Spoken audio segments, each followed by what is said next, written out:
बिस्मिल्लाहिर्रहमानिर्रहीम। अस्सलामुअलैकुम। इस कोर्स में हम रिएक्ट जेएस के बारे में सीखेंगे। सीखने का हमारा तरीका कुछ इस तरह से होगा कि हमारी कोशिश होगी कि हम जल्द अज जल्द कोई प्रोजेक्ट बनाने की पोजीशन के अंदर आ जाए। बहुत सी टर्म्स मैं आपको लेक्चर के दौरान बताता जाऊंगा कि इन टर्म्स के बारे में हम बाद में डिस्कस करेंगे। तो सबसे पहले क्विक स्टार्ट करते हैं। ये देखें, अगर आप मैक के यूज़र हैं तो आप टर्मिनल में जाकर सबसे पहले ये चेक करें कि क्या आपके सिस्टम के ऊपर नोड इंस्टॉल है कि नहीं। तो नोड -v की कमांड से आप चेक कर सकते हैं। मेरे सिस्टम के ऊपर नोड का वर्जन 12 इंस्टॉल है। उसके बाद आपने चेक करना है npm-v। तो आप देखें npm भी इंस्टॉल है। और तीसरी कमांड आपने चेक करनी है npx-v।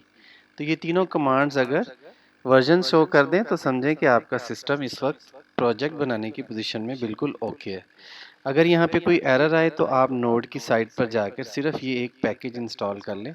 अगर आप विंडोज़ के यूज़र हैं तो यहाँ से इसको डाउनलोड करें, और अगर मैक के यूज़र हैं तो यहाँ से डाउनलोड करें। तो विंडोज़ के यूज़र्स के लिए एक और चीज़ कि ये पैकेज डाउनलोड और इंस्टॉल होने के बाद सम टाइम आपको एनवायरनमेंट वेरिएबल्स भी ऐड करने पड़ते हैं।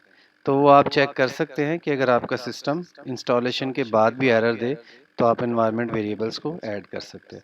अब देखिए, इस वक्त हम इस पोजीशन में हैं कि हम एक प्रोजेक्ट क्रिएट कर सकते हैं। सिंपल तरीका cd डेस्कटॉप।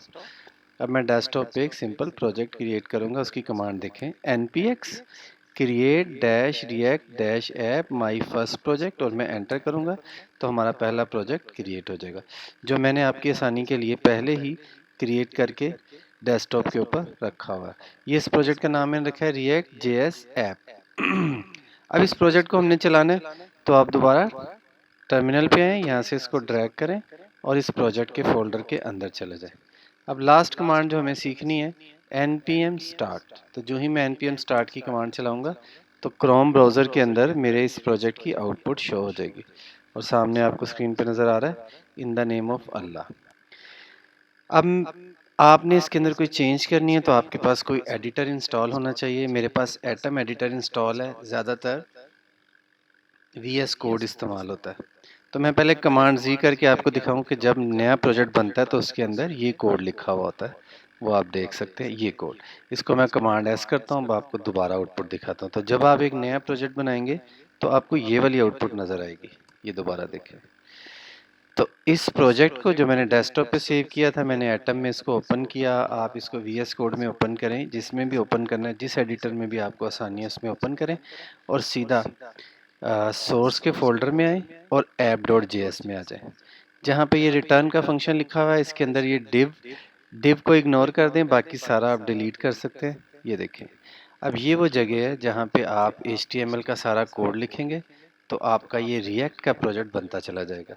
जैसे मैंने स्टार्ट में बताया कि हम बहुत सी चीज़ें साथ साथ पढ़ेंगे कि ये रिएक्ट का क्या इसमें रोल है, जावास्क्रिप्ट का कहाँ पे रोल है, HTML क्या है, CSS क्या है। लेकिन अभी तक के लिए इतना समझ लीजिए कि एक प्रोजेक्ट बनाएं और उसमें सोर्स के फोल्डर में app.js के फोल्डर में आके, एक फाइल में आके यहाँ पे चेंजेस करना शुरू कर दें। इवन आप यहाँ पे h1 लिखेंगे जो कि HTML का टैग है, और लिखेंगे इन द नेम ऑफ अल्लाह, तो ये आपका प्रोजेक्ट बनता चला जाएगा।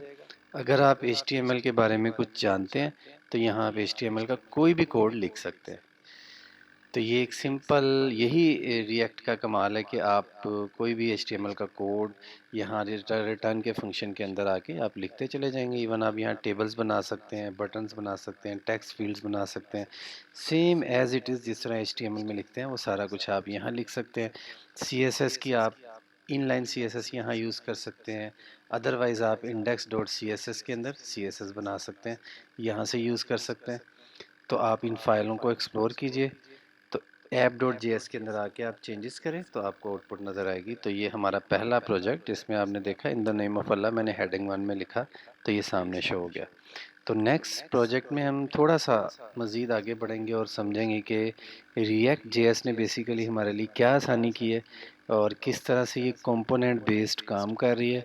और इसी तरह आहिस्ता आहिस्ता हम फिर रिएक्ट के रिएक्ट डोम के बारे में पढ़ेंगे, रिएक्ट किस तरह रेंडरिंग करती है उसके बारे में पढ़ेंगे, वर्चुअल डोम के बारे में पढ़ेंगे। तो इस तरह आहिस्ता आहिस्ता हम साथ साथ इसको